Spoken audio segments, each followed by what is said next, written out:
L'importance de l'ouverture du cœur pour vivre pleinement et de la façon dont la pandémie a aidé à mettre en évidence l'importance du cœur dans nos vies. Elle souligne également la puissance électromagnétique du cœur, qui transporte plus d'informations vers le cerveau qu'il n'en reçoit. Elles évoquent l'importance de l'information vibratoire et fréquentielle, qui est à la base de la nature et a une action sur les particules, ainsi que de la physique quantique.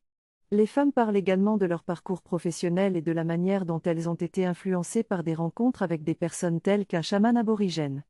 L'une est l'auteur de La contagion du cœur. Cette synthèse traite du développement de l'intuition pour résoudre des problèmes. L'orateur explique que les problèmes sont souvent créés par la manière de penser qui nous a été enseignée, et que pour trouver de nouvelles informations et changer notre niveau de compréhension, il faut se connecter à notre cœur, être présent dans l'instant et sans jugement.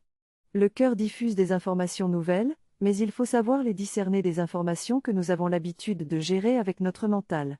L'intuition vient de la curiosité qui est une résultante du cœur, de l'environnement et de la vibration du moment. L'orateur affirme que tout le monde a accès à cette intuition, mais qu'il peut y avoir des blocages liés à notre éducation, notre background et nos blessures.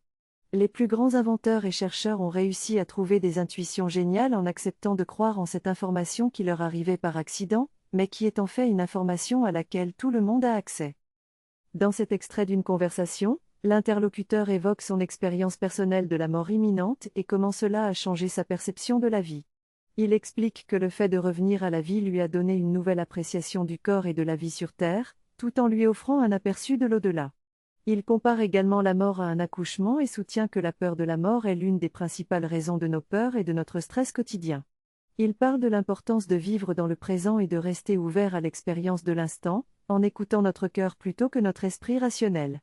Il suggère que l'écoute du cœur peut nous donner un avantage en nous aidant à comprendre les intentions véritables des autres, même lorsque leurs mots semblent contradictoires.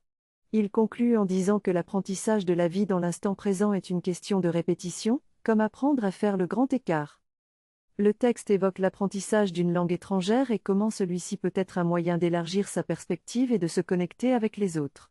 L'auteur souligne que la clé pour apprendre une langue avec succès est de mettre son cœur en avant, car cela permet de se connecter avec les autres d'une manière plus au fond et plus authentique. En outre, l'apprentissage d'une langue étrangère peut aider à restructurer le cerveau et à développer une plus grande ouverture d'esprit. L'auteur explique que cette ouverture d'esprit peut aider à dissiper les préjugés et les divisions et à nous rapprocher les uns des autres en tant que frères et sœurs humains. Enfin, l'auteur souligne que l'apprentissage d'une langue étrangère peut également aider à améliorer les relations familiales en aidant les gens à mieux comprendre les autres et à surmonter les blocages émotionnels qui peuvent causer des problèmes dans les relations familiales. Cette vidéo aborde plusieurs sujets. Le premier sujet évoque la manière dont les peurs peuvent nous amener à faire des choses dans la mauvaise direction, notamment sur les réseaux sociaux. Cependant, l'orateur observe qu'il y a également des personnes qui cherchent à communiquer, collaborer et participer à la construction de réseaux fantastiques dans une direction positive. Ensuite, l'orateur parle d'un livre intitulé Ma vie en quête de sens, écrit par un homme qui était un enfant prodige du piano. Cet homme est devenu un concertiste reconnu à travers le monde, mais il s'est également intéressé à la philosophie et à la signification de la vie. Selon l'orateur, l'homme a compris que le son est à la base de notre vie sur Terre et qu'il y a des processus complexes à décoder à travers cette connaissance imminente du son. À l'aide de cette connaissance, il a réussi à ouvrir des voies dans le domaine scientifique, notamment dans la cancérologie.